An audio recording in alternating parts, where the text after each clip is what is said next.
Dr. Rath is a medical doctor.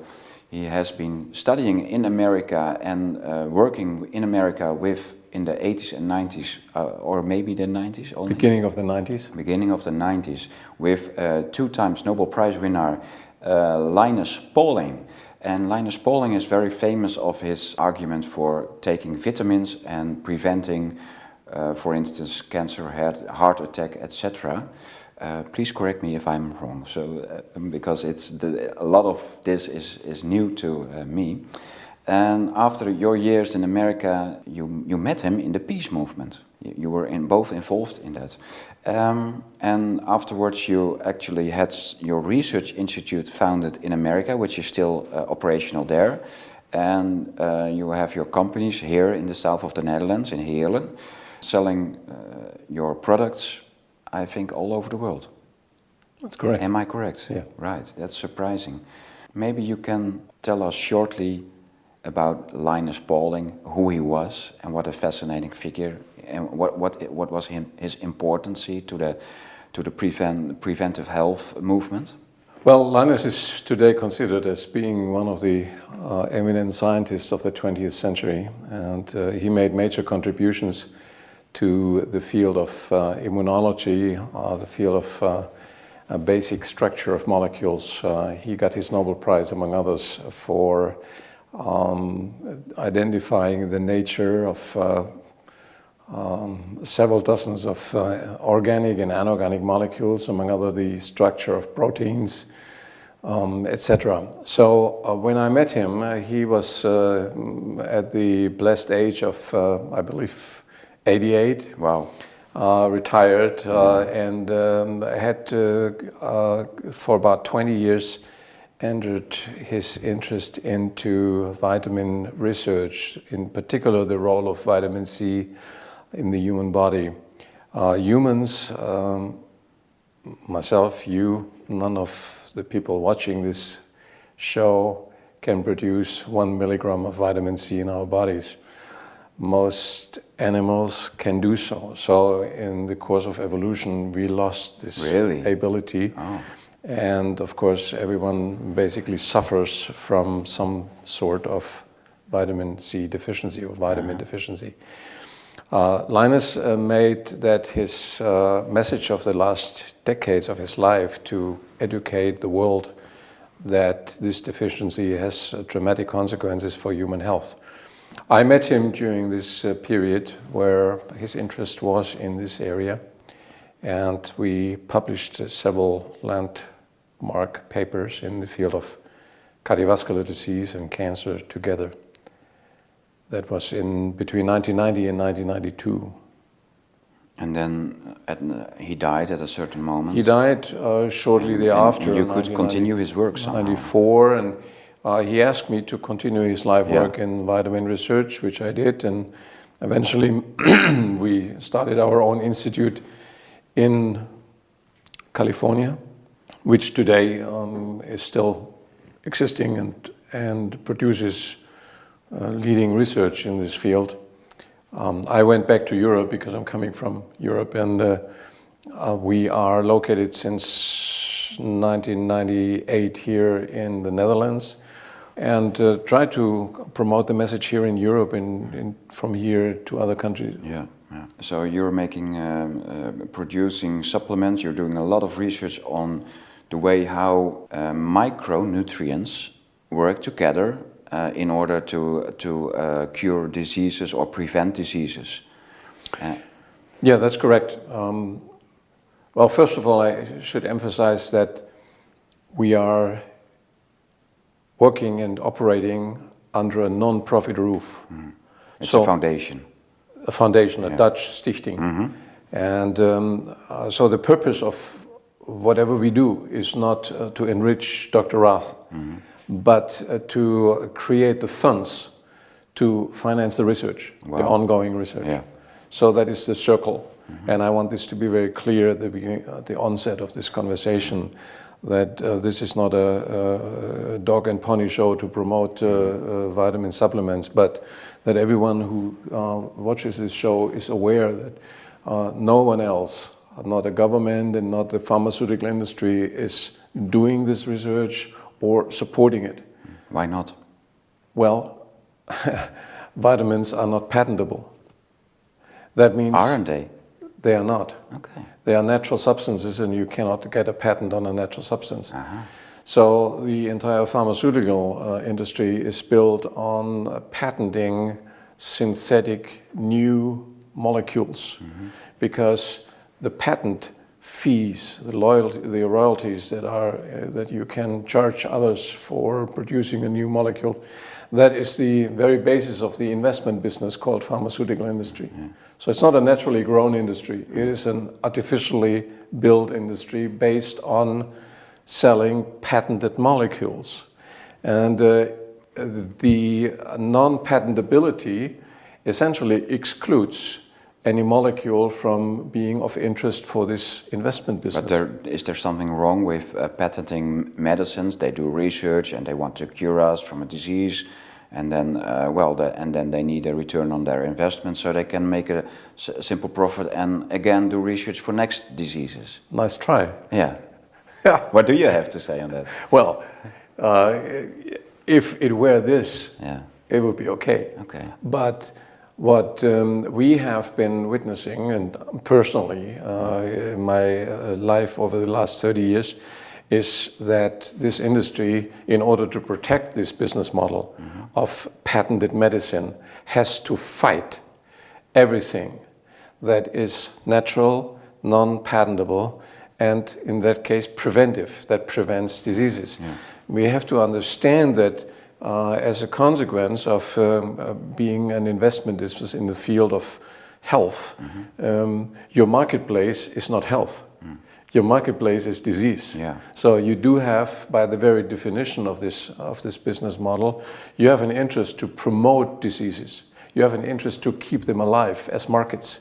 You have an interest to expand diseases, to create new diseases, including pandemics, that are marketplaces, global marketplaces. Before we come to the pandemics, you've been, along with Dr. Linus Pauling, you find out that vitamins and supplements, also the micronutrients you were talking about, that they help preventing cardiovascular diseases and cancers. Do you regard cancer and cardiovascular diseases as a modern diseases? Is it something that belongs to modern society, a mass society maybe, or does it belong to a society with a kind of poor food program? Or how did we come to suffer those diseases? Well, they existed as long as mankind exists. However, the modern society, the urbanization, people living in larger communities, cities, metropoles, is dramatically accelerating that. And so we do have a situation that essentially everyone in the world suffers from some form of micronutrient deficiency, because we simply do not get the fresh fruit like our ancestors get them. It's not part of our food program anymore. Especially when we live in larger cities, we go to the supermarket, we get processed food, essentially deficient or completely devoid of micronutrients. So you are very critical on our food? Well, on processed food, I'm strongly advocating that you need to create the awareness that our modern food does not contain the micronutrients or the nutritional factors that are needed for good health. And so what do you have as options? You have as options to have fresh meals 5 times a day, which is a nice try, but no one realistically can do that. So what we have focused on with our research is that we identify the micronutrients that you can get in form of supplements in order to stay healthy, in connection with certain health conditions like high blood pressure, diabetes, and other health conditions. But you mentioned cardiovascular disease. That's quite obvious that there's a connection between micronutrient deficiency, especially deficiency in vitamin C, and heart disease or cardiovascular disease. We're here in a seafaring nation. The Dutch and the British and other nations have made a name in conquering the world, and people, sailors of earlier generations, were trying to circumnavigate the globe. And many of them, in the early days, hardly anyone of the ship crews came back. They had died from a mysterious disease called scurvy. Scurvy is a vitamin C deficiency disease. Really? And the first sign of this disease is that the sailors were bleeding from their gums. So that means the arteries became leaky. Yeah. But not just in the gums, that was just the visible part. Yeah. The arteries in their entire body became leaky because the vitamin C was no longer available in the food they had on board. After 3 months, everything was gone. And vitamin C is needed to produce collagen, the stability molecules of our body. So they only had dried meat and processed foods. And the sauerkraut was rotten, and that kind of thing. A lot of rotten things. Yeah. And so there was the stability of their body was no longer guaranteed, and they died because of internal bleeding. So today everyone gets a little bit of vitamin, so we no longer die of scurvy, but it's not enough to protect our arteries. Okay. So over decades, the arteries become leaky. Like this is a healthy artery, and they become like this. Right. And this is where the body creates repair mechanisms. And the plaques that ultimately clog the arteries, they are nothing else than a repair mechanism of our body, trying to mend the impaired and weakened blood vessel walls. So that's been published, when did we publish? 1990, so 30 years ago. And it's getting to the level of mainstream knowledge. The field of cancer is a bit newer, but yes, all these diseases are essentially connected, that they are favored by micronutrient deficiencies, by us getting too little vitamins in our diet. And an immune system that doesn't work so well. Immune system is a third sector. The role of micronutrients in improving the immune system, production of white blood cells, the speed of their movement to the site of infections, etc. All of them are connected to micronutrient being present or absent. And in fact, there were 9 Nobel Prizes on the health benefits of vitamins have been awarded, and about half of them on the role of micronutrients in creating immune resistance against infections. So you have your own research. I think you know how things work in the human cell, in the human body. Can you give us some results which you have saw with your own eyes? Well, yes. We started off with a clinical study in this field of cardiovascular disease in investigating patients with coronary artery disease. That is the beginning deposits that I just described in the arteries of the heart, leading normally, or if it's uninterrupted process, lead to heart attacks, myocardial infarctions. And we found that people taking micronutrients, combination of micronutrients, over a year they had a halt in this process that ultimately leads to heart attacks. And in some cases it was even reversed or disappeared completely. And then in the field of cancer, we established that essentially all known types of human cancer are susceptible to micronutrients halting these processes. We studied more than 50 human cancer cell types and saw that these micronutrient compositions that we developed are able to massively interfere with this process. The third area, you mentioned it, were infectious diseases. And we've shown that the micronutrient compositions that are tested for that purpose are able to fight, for example, Lyme disease, which is to this day not really treatable by conventional medicine. We studied the early forms of viral diseases, the first form of SARS that came up 15 years ago, and our latest research now is of course focusing on the coronavirus. And in short, we have shown that micronutrient compositions specifically developed are able to block all known entry ports of the coronavirus, all infectious mechanisms of the coronavirus, including the replication of the virus in human cells. Yes. I've been interviewing orthomolecular doctors, a lot of them, and they also say that the combination of zinc and quercetin is empowering the human cell to prevent it against coronavirus. And is that what you also discovered, or? Well, yes. What our research differs from general, should I say, library knowledge, in that we are actually testing it. Yeah. So we would typically take 200 or 300 natural substances and look which combination works best.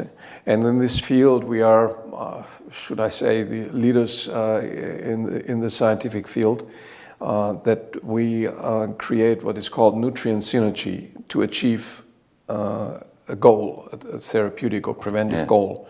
So while it is known that zinc and vitamin D and others are known to help improve the immune function of the body, etc., this is essentially library knowledge. And while these doctors do something good, no question, they have no complete understanding, because for that you really need to test. And they just know that it works. They know that it works, and they try to do the best to help their patients. So I'm not criticizing that, it is good.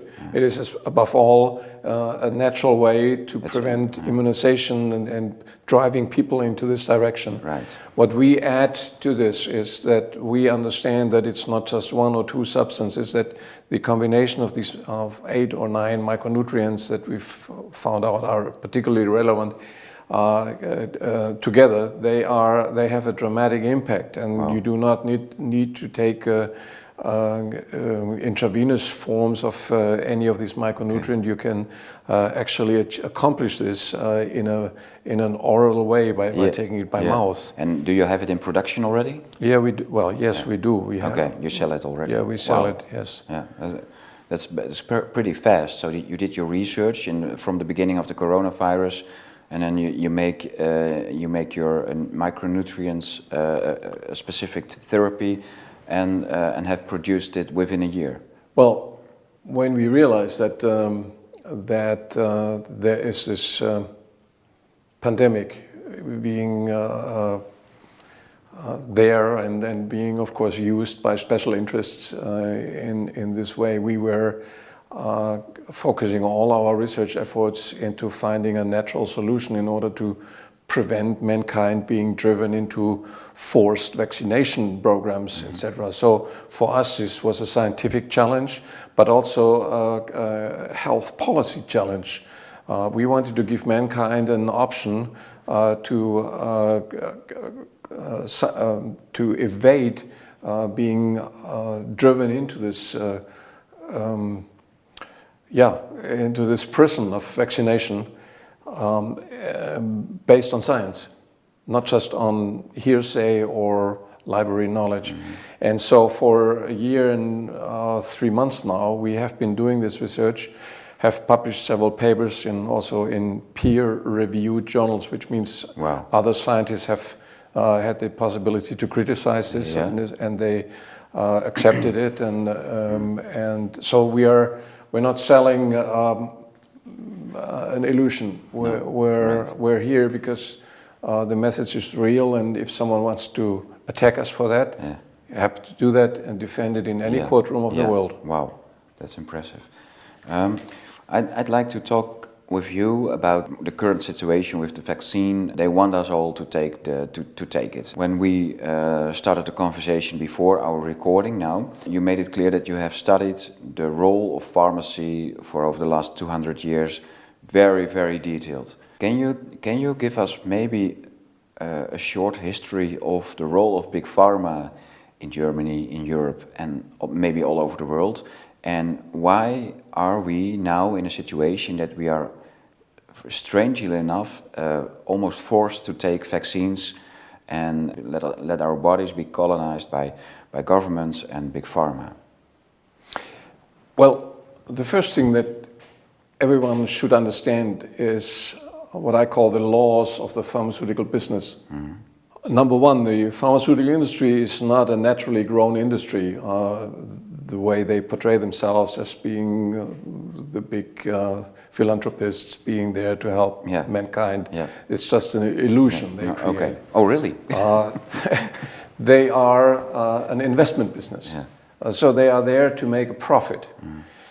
Second one is the profit of this industry comes, as we talked already about, comes from patents. The licensing fees that allows a manufacturer to make a profit on a drug is dependent on having a patent protection, which means you are inventing something new and you file this patent and the patent office gives a stamp on it and you own this molecule. And anyone who wants it has to pay you the price that you determine. So that markup that you determine, that is the return on investment. Can you give you like a short in between? Can you tell us how you are handling your patents and how you because you're criticizing the whole patent fraud of the big pharmacy, but you have your own products, and it was very interesting to hear how you deal with it. Well, when we started the research, we knew that we give completely new alternatives to health. We prevent diseases, and therefore, sooner or later, some copycats would come and say, well, thank you very much, now we do this. So we were forced to play along, but there's a big difference. We are operating under a non-profit roof, which means we have no interest to make markups for our patenting or of the formulas. We have an interest that what we established is protected for mankind. So we give our know-how to any government, to any public institution, free of charge. Because we're in the game of moving knowledge forward, not to enrich individuals, including myself. So governments can take... If the Dutch government comes tomorrow or tonight and says, Dr. Rath, we'd like to license the micronutrients you developed to prevent coronaviruses infecting human body, we sit down within a few hours and we say, take it, produce it. That's very kind of you. And I think then they're in front of your door, knocking on your door, and it's completely up to them. I wrote a letter to Mr. Rutte offering that in writing. It's it's published online. It's an open letter, and to other heads of state personally. It was not just sent as an email. It was hand delivered in form of a courier with FedEx.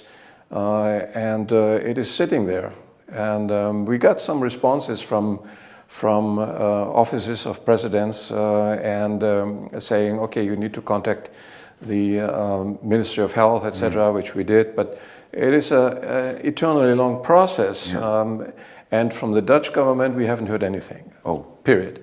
So are there governments in the world that have contacted you about your products? Yeah, we got, as I said, we got responses. They thanked us for the information, and they forwarded this. They said you need to contact our Ministry of Health, which we did, and this is where the information is sitting. But there at the Ministry of Health, of course, there are the interests of the pharmaceutical industry sitting there as the doorman, saying this comes in, this stays out, and therefore mankind, not just the people in the Netherlands, but mankind at large, is deprived of taking advantage of this fantastic knowledge. So the knowledge is there, You say that please come over and you can use it for free, and they don't. They don't. And because and for you it shows their dependency from the big pharma industries. Well, yes, we haven't finished these laws that we started on, so maybe it's essential to do that briefly, because then it becomes quite clear why that is. It's not just me saying that or making a big point here on criticizing others. It is a business principle that the world has not completely understood, and therefore is suffering from the consequences of not knowing these the connections. It is like a mathematical equation. So you have the idea of... It's the logic of how the system works. Yeah, you have... yes. You have, in the case of the pharmaceutical industry, you have the idea to make money from the body, the human body, what you call colonization of the body.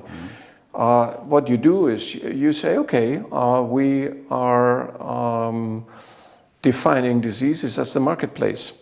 And the products we sell to this marketplace, we patent. So from every disease, we make money. But the downside of that is, of this model, is that once the disease is gone, you're not making any more money. So you have, as an investor, you have no interest you have a product, in no one's preventing the interested in it. disease or in eliminating it. Okay. And that is the crux. And people in the Netherlands and the world need to understand that in the middle of the society is an industry that thrives on promoting diseases as a marketplace. Right. And everything else, what they tell you on TV, or what the political parties that they of course have to finance in order to build the image of being the saviors of mankind, don't want you to know, or the doctors that are dependent on these dogmas don't want you to know. It's just a panache. It's just a little picture that they create to continue their investment business. And just to finalize this kind of direct opposition of our work to this model is, micronutrients are regulators of health at the cellular level. They are needed for 10,000 biochemical processes in each cell of your body as we speak. And if you understand their role, you can prevent the malfunctioning of the cell. And therefore you can prevent diseases. Right. And so what we are doing is actually counteracting these economic interests of patenting synthetic molecules. And therefore the pharmaceutical industry, especially in Germany, the leading export nation of pharmaceutical products, for the last 6 decades, has been organizing an international effort called Codex Alimentarius to actively suppress any knowledge on the preventive and therapeutic value of vitamins and other micronutrients. It is a common doctrine of the pharmaceutical industry to do Absolutely. that? Okay. Absolutely. This is actually the precondition for their future existence, is to eliminate the knowledge about natural alternatives to their patented products. Right. And that's what we criticize. And this is why we talk about the pharmaceutical industry, not because we think they're bad managers or bad. No, the principle, the business principle, is unethical. In order to understand the role of the big pharma, you have studied the pharmaceutical history in Germany. Why is Germany so important for so long time in the chemistry of big pharma? I think we have to go back a little bit in history. I try to make it short, but in general, the Germans in the middle of the 19th century were the first to discover the role of chemistry, the importance of chemistry as an industry. So many Nobel Prize winners in biology and chemistry. In the 1860s, 3 companies were actually found it within 3 years. In the 1860s. 1860s. 160 years ago. Yeah. Okay. So most of Europe was still agricultural when these guys were already playing gods by inventing and analyzing molecules that they rebuild. Give you an example. They took a tree that grows along the rivers, the willow tree, as it's called in English, and they extracted a substance called salicylic acid, which was known by then from the times of medieval times that it's a painkiller. And they added they modified this structure and added what is called an acetyl group, which is a minor modification, patented that, and got acetyl salicylic acid, better known as aspirin. They did the same with curare and made molecules from it with extracts from the quinine tree to develop their malaria drugs, but they patented it. And from there on, these German companies were not just producing colors and fabric, they were developing molecules of medicine that they owned worldwide. And that was the beginning of modern medicine? And that was the beginning of modern medicine, what they called modern medicine. That was the beginning of what is called chemotherapy. Okay. And they made, in English they call it made a killing, but only as long as the countries where they were selling recognized that they are the owners. Yeah. And of course many countries didn't. They reproduced them, and so that was one striking motive for them saying, okay, we need to invest in governments that militarily conquer the neighboring countries or later the rest of the world and impose our laws, our patenting laws on them. And when did that start? The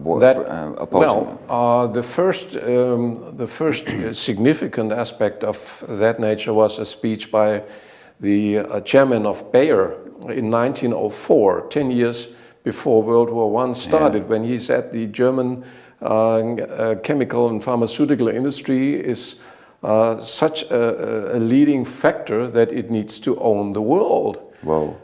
And of course they invested in the Emperor Wilhelm II to do that. We talked about it, they were able technically to extract liquid nitrogen from air to produce bombs. So you imagine the power of these guys at that time. And just to create an understanding that this is not just me talking about this, by 1925 they united all these companies, Bayer, BASF, Höchst, and some smaller companies, and created a colossus called IG Farben Aktiengesellschaft. IG Farben. IG Farben. The famous IG Farben behind the Second World War. And they became the major, because obviously we know they lost the First World War, so they immediately invested in the next guy who would fight the second attempt at world conquest, and that was the Nazi Party. Right, yeah, we have here books on the table, because you have been studied the history of IG Farben and all the predecessors of this factory extensively. You also told how the Germans conquered France and then imposed their patenting law. It's a topic for probably a week-long show. I found it fascinating. Yeah, so, there's after the German Wehrmacht had been conquering the France in 1940, they published a letter to they sent the IG Farben executive level, sent a letter to Berlin. It's in this book, I think. Yeah. Send a letter to Berlin basically saying, it's right here, saying congratulations for your grandiose victory against France. Yeah. And now we present to you our wishes. And the first wish we have is that you make sure that the patent law of Germany, giving IG Farben the entire power, is recognized by the occupied French government. That was the first law they imposed on the French. That was the first thing they had in mind. And just to finish that... that tells something, yes. And the IG Farben board of directors gave itself the name Council of Gods. Really? I'm not joking. Council of Gods. There's even a movie on that. Whoa. Rat der Götter. Okay. So this is the self-image they created about themselves. They, like God, you analyze nature, you reproduce it, you put a patent stamp on it, you own it. You own nature, you own life. So this company produced products in all areas of life in Germany by the 1930s, and of course was interested to expand that knowledge to the world and that income, create income from the rest of the world. And this book here that I just showed you is a summary of the Nuremberg war crime tribunals against IG Farben. Hardly anyone of the audience watching this show knows that there was a trial. Part of the 12 tribunals in Nuremberg was against 24 executives of IG Farben. Whoa, 24. 24 of them. And not just because of their gas invention. Of course, no. Of course, they, for example, they built the largest factory outside wartime Germany was built in the Polish city of Auschwitz. Auschwitz, what we know today, the factory of death, was a small concentration camp by the time when these guys said, wow, let's take advantage of the slave labor. And it was IG Farben that produced, that turned this small concentration camp into a factory of death that we know it today. And that was part of this tribunal. Did you know about it? Hardly anyone knows about it. So who paid the billions it took to keep this knowledge out of the history books in the schools of today? The same guys who are at it one more time now. They have not given up their plans of world conquest. But then I would say, well, in the world of today, we have large pharmaceutical industry, and we know Pfizer, Johnson & Johnson, and they all sound very American. And you're talking about a German factory. Well, here are the facts. When you look at the global level, 20% of pharmaceutical exports today are from Germany.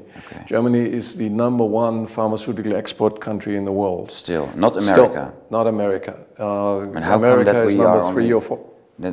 We are only very known with Pfizer and the American enterprises? Yeah, but who owns the patent for the Pfizer vaccine? Americans. No. No? BioNTech of Mainz. Mainz, yeah? Yeah, Mainz, little city of Mainz, developed this Is that vaccine really technology. true? So American factories are producing medicines on patents owned by German... Exactly. Wow. Yeah. After 20 years that they lose a patent, or do they endure forever? That is factored in the calculation, so they must make the money in the first 20 years. Yeah. Sometimes they can be renewed by minor modifications, but that is the calculation. The return on investment has to be realized in the first 20 years. And so yes, but just continuing, then the European Union, the countries of the European Union, they collectively are responsible for 75% of the pharmaceutical export. The rest of the world, including the US, is quite negligible. And that, of course, makes Brussels the Politburo of these interests. But we already talked about... They are guaranteeing the Germans their patents. It's that actually the EU in Brussels is the executive... Are the political executors of these interests. Yeah, the authority that is guarding those patents. Yeah, absolutely. Wow. And they enter into... Can you give an example of how that works? Yeah, you may notice that the Brussels EU is entering, or is eager to enter into what they call free trade agreements with Mercosur in Latin America, with the African Union, TTIP. With TTIP too, with ASEAN regions, and they call it free trade agreements. But that is just the masquerade terminology. What they really have are, by the very nature of signing these documents, you acknowledge German patent laws. Really? Yeah. No kidding. And therefore, you know, what Hitler and those two world wars did not accomplish is gradually being implemented with EU. these tricks. So you see a direct line from the world wars from Kaiser Wilhelm II and Adolf Hitler to the EU. Well, I have to be very clear. I'm not saying that Angela Merkel is a Nazi. Okay. But that's exactly the point. When one of the world conquests, military world conquest was lost, what happened? The political and military guys were hanged or sent into exile, like Wilhelm II went to the Netherlands or was ousted to the Netherlands. But the real guys who actually were behind these, who were the economic beneficiaries, the gods, they stayed in place, untouched. And they invested in the next conquest. And I have never heard this story. Well, it's documented. You are documenting it very well. One of the major events were in 2007 when we finally got the microfilms from the National Archives of the tribunal in Nuremberg that was called United States against IG Farben. And that was classified information. That was classified, and it was finally released, and it was, I think, 50,000 pages that we put online for the world to study, and it's under profitoverlife.org. And everyone who's seeing the show can go in there, and it's an eye-opener. These guys were not just beneficiaries. The head of IG Farben, Karl Krauch, was actually put in charge by the Nazi government to plan the war. So it wasn't the Wehrmacht or some crazy generals or Adolf or those Sputniks. They were dangerous people. They were all psychopaths, but they didn't have the knowledge to plan a war. They didn't have the technological knowledge. They didn't have the logistic knowledge. It had to be done by guys who did that professionally. And the head of the 4-year plan office that prepared Germany for World War II was Karl Krauch, the IG Farben director or the chief executive officer. He had his own office in Berlin, where he coordinated the moves. And he gave, in 1936, he gave the Wehrmacht the plan. He said, I need 4 years. Bingo, in September 1939, the war started. Wow. And what the trial documents is they took over essentially all the industries in the occupied country. So when the Wehrmacht came with their tanks, IG Farben was already in the truck behind. They took these industries for free. They didn't have to pay anything. Yeah. That was the return on investment for IG Farben, for supporting the Wehrmacht. The Nuremberg documents show 100% of all explosives that destroyed Rotterdam, that destroyed Stalingrad, Londonderry, and maybe 20,000 cities and villages came from IG Farben, from air. And how did the EU started with doing actually the same with other means? Well, yeah, that's a chapter in itself. The chief architect of what we call today the EU, which is a construct of sorts, was a German lawyer by the name of Walter Hallstein. Now, Hallstein was not just a practicing lawyer in some remote office. He was the official legal delegate to the conference in Rome in 1938 in summer, where the Mussolini and Hitler government made the plans how to divide conquered Europe after a victorious war of the IG Farben Nazi coalition. So this guy sits there in Rome in 1938 saying, okay, we're going to win the war, and these are the laws we're going to impose here and there. This is what the German guys need in order to prosper. IG Farben needs. In 1946, he was interviewed by the Allies in what's called a denazification effort. Hallstein says, oops, I knew nothing. I was never a member of any Nazi organization. In fact, I was a resistance fighter. Yeah, but there were so many witnesses that could testify the opposite. These people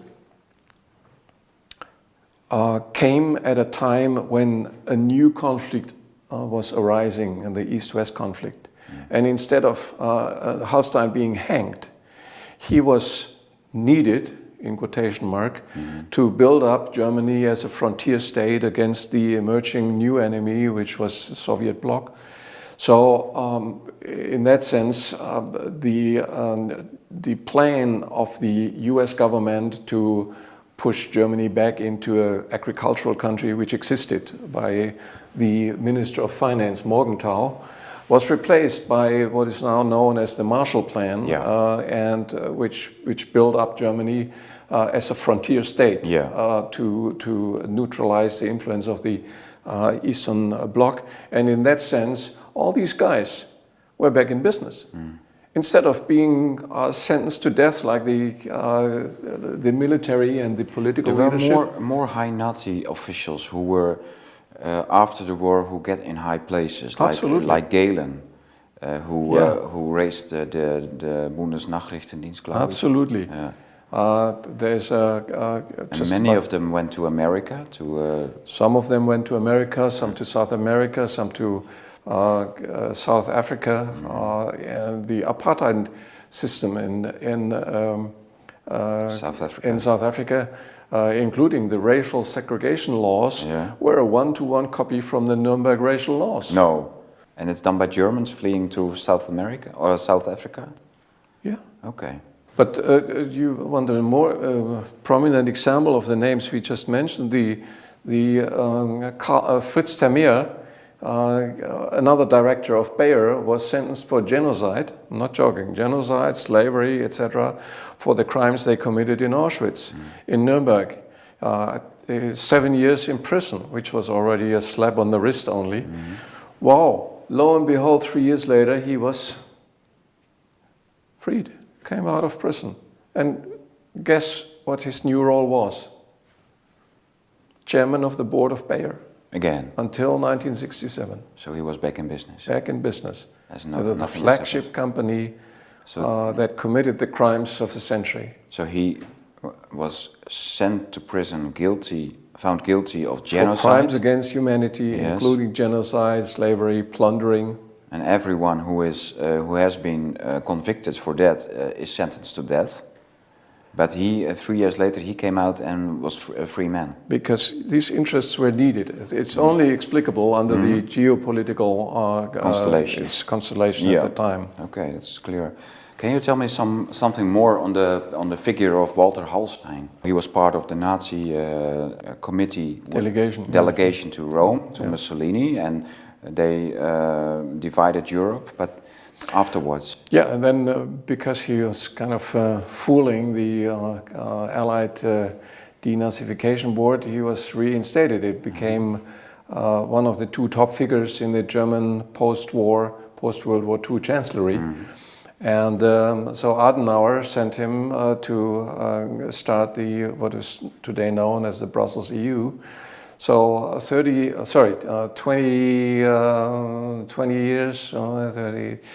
years after he was in Rome to plan the post-World War II Europe for the IG Farben Nazi coalition, he was again in Rome signing the post-World War II. Signing the treaties of Rome, the basis for the Brussels EU, as one of two people of Germany, as one of the 12 founding fathers of the entire Brussels EU. Of course, he was not there as a Nazi or did not promote Nazi ideology there, but he was there as a representative of the same economic forces that brought about World War II. He defended the same interests. And they had the same interests behind the Brussels EU. Right. This time not with military means, but with economic and political means. That is, until this day, the game plan of the Brussels EU. it consists of the rules in Brussels are not made by the Parliament. The Commission, which is actually the cabinet of Europe, is appointed, as we all know. Yeah. It's not voted for, it's appointed. And it rules with the help of 54,000 bureaucrats. 54,000 bureaucrats that cannot be voted in or voted out. They just are there, paid by... well paid by the guys who push the clouds. The Parliament is more like a fig leaf operation. So they have, I think, about 700 spots of political people. They are voted in every 4 years. They leave there, have no rights. They have no right, the European Parliament has no right to initiate legislation. Wow. The only role they have is to not, when the 54,000 bureaucrats on behalf of the Politburo says this is what you need to vote on. So we are, the people, 500 million people in Europe are being fooled about democracy in their very own garden. Yeah. It's a joke, the Parliament. It is a joke. You also told about the cabinet chefs. There are 9 of the 10 cabinets. No, 27 commissioners, each country having a commissioner, and 9 out of these 27, and each of these commissioners has a cabinet to kind of administer the resort, and these cabinets have a chief, which is essentially the guy who makes the decision. The commissioners are just figureheads. They come and go, but the cabinet chefs are permanent. Yeah, exactly. 9 out of 27 are German. Yeah.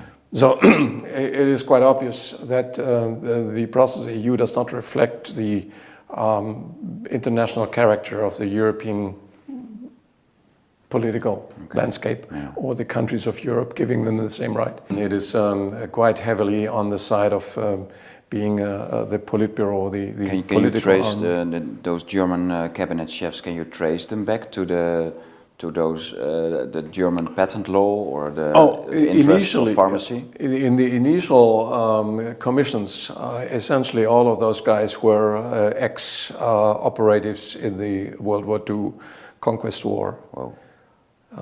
So today, the connection to World War II is not that present, but the connection to the interest is still there. For example, the German Minister of what is called Consumer Protection has filed a petition to the Brussels EU chief, von der Leyen, to outlaw vitamins across European Union for preventive and therapeutic purposes. Where does she come from? She comes from the area of Ludwigshafen, which is BASF. Yeah. So the interests are still very present. Very present. Yeah. You can see family lines, careers which start in those companies and then get political, and the political landscape changes and the political camouflage changes, but the interests, they remain, and this is why it's so important that we talk about it, that we expose this silent way of influencing not just politics but the human mind. The colonization of the body, this keyword that you gave at the beginning, it starts with us permitting that or not. And the only vaccination we have against the colonization of our body is knowledge, is enlightenment, so we have to make ourselves aware of these things. Yeah. So many of the high officials in the Nazi regime were put in high places in the free Western Europe and were doing actually everything they could to reunite Europe again, Western Europe, to establish what the Nazis failed to do. That's what you say, right? That's, absolutely. And all for the patent law, the German patent law. Well, it's not just the German patent law, but that is at the center. The pharmaceutical interest is the core business behind the Brussels EU as a political instrument. Okay. But you also told me something I really didn't know about that Joe Biden, President of the United States, wanted to get rid of the patents for the vaccines. No, not get rid. Okay. The patent means essentially only I, as the owner of the company, have the knowledge what exactly is the vaccine. Mm-hmm. And has been a huge debate about opening these patents to the research community so that they can all research better and more coordinated. And the companies, Pfizer and BioNTech, and others too, they refuse to do that because they say, well, then others can reproduce it, and we don't want them to know what it is. Mm-hmm. And so Biden was advocating actually to open these patents so that there's common knowledge of mankind, not for all patents, but for the patents to fight the corona pandemic. Yes. And what happened? Angela Merkel, and now since 2 days, the entire EU apparatus refused that. So that is like a bankruptcy declaration of humanity. So they get an answer from the gods who said no.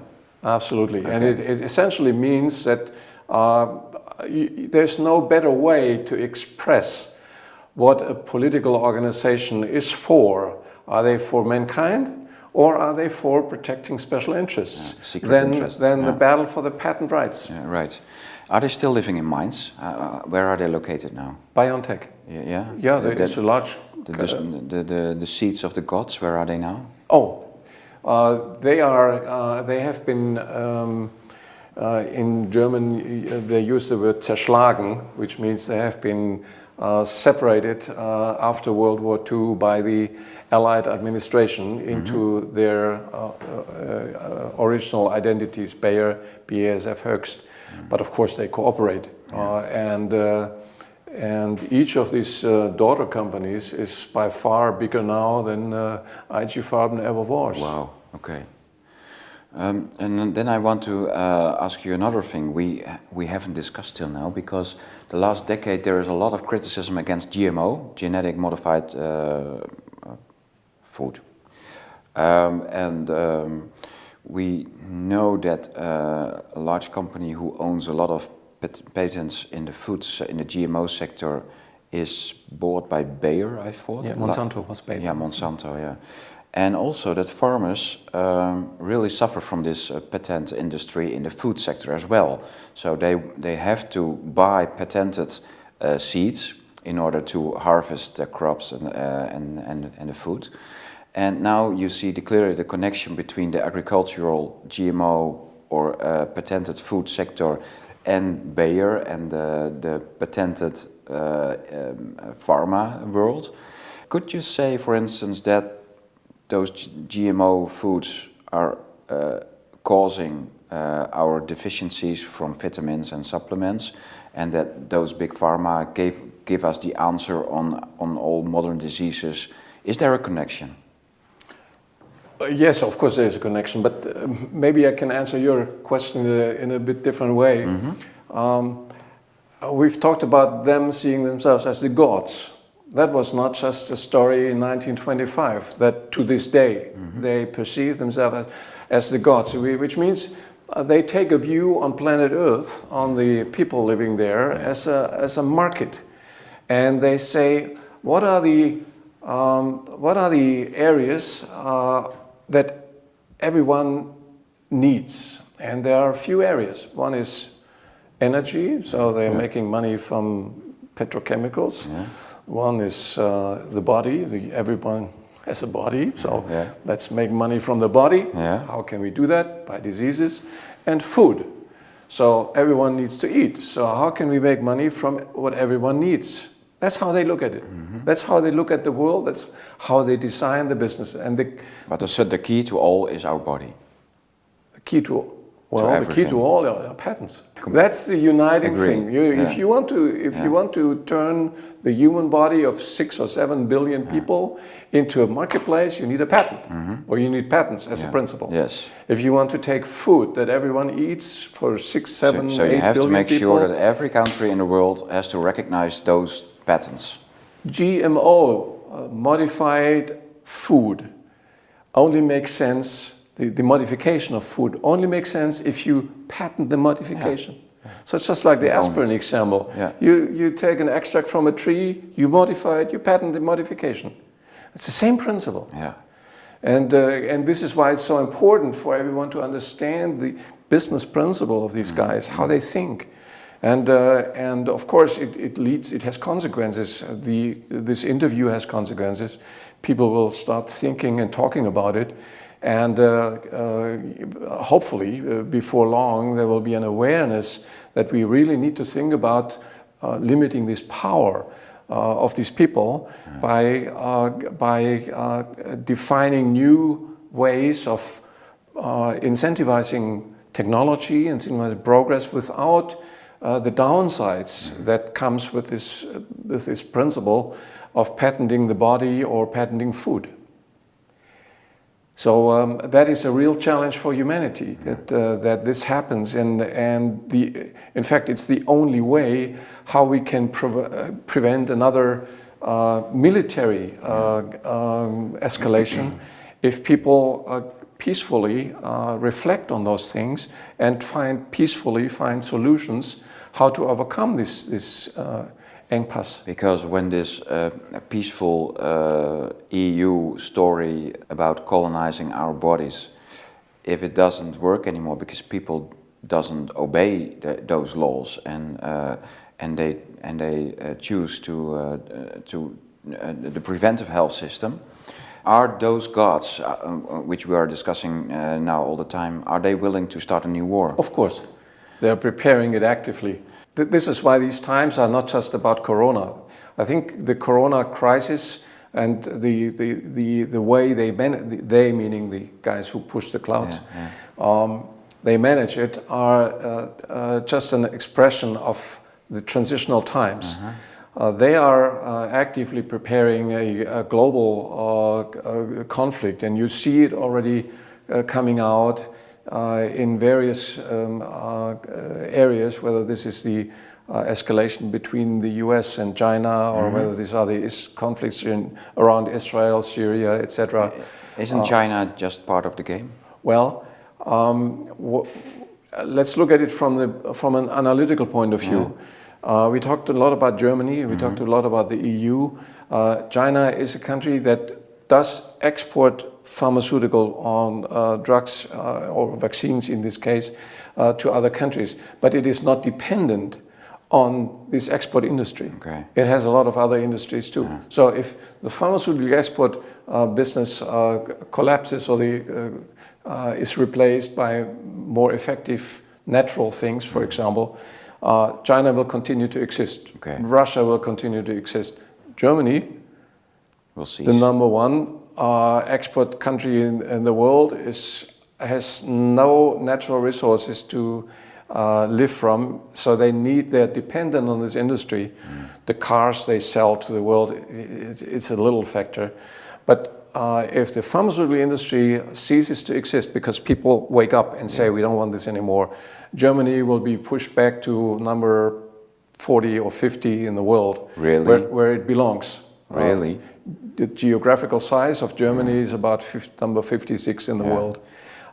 Without natural resources, that's probably where it... So Germany's wealth is really originating in the Germany's big pharma. wealth is originating from what we discussed the last 45 minutes, from selling products to the world that are patented, that are promoting diseases, not taking them away, that are plundering the private and public economies of the world and causing deaths in genocidal proportions to this day.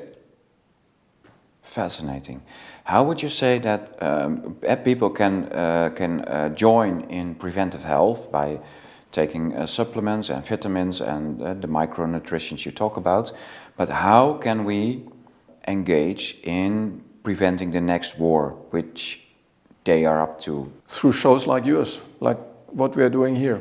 To expose them. To expose them, okay. Talk the truth. Yeah. Don't exaggerate, but essentially open up the facts of history that they have been covering. Okay.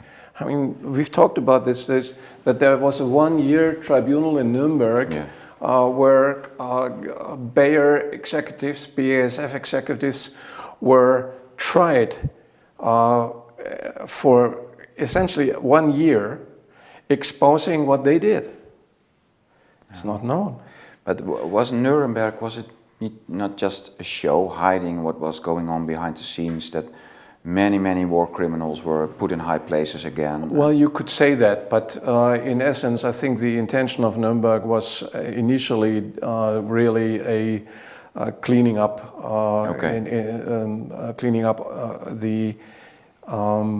the enigma of World War II, which for the people of the world was a phenomenon.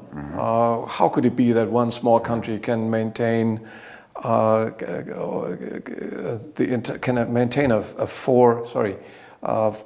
almost 5-year-long war against essentially the entire world? How is that possible? And so they tried. And you can read it in the book of David Talbot, the New York Times bestseller author who published The Devil's Chessboard on the origins of the CIA, and he explained in detail how Dulles had put a lot of efforts to prevent the Nuremberg trials, while another American officer from another service just put all efforts to establish the Nuremberg trials. So that there was a big game in America going on between intelligence services and the government, and one of them didn't want the trials, and the other pushed all energy in establishing it. Well, what you're just saying is reflecting these geopolitical changes from the Soviets being essentially part of the Allied forces fighting the Nazi IG Farben guys.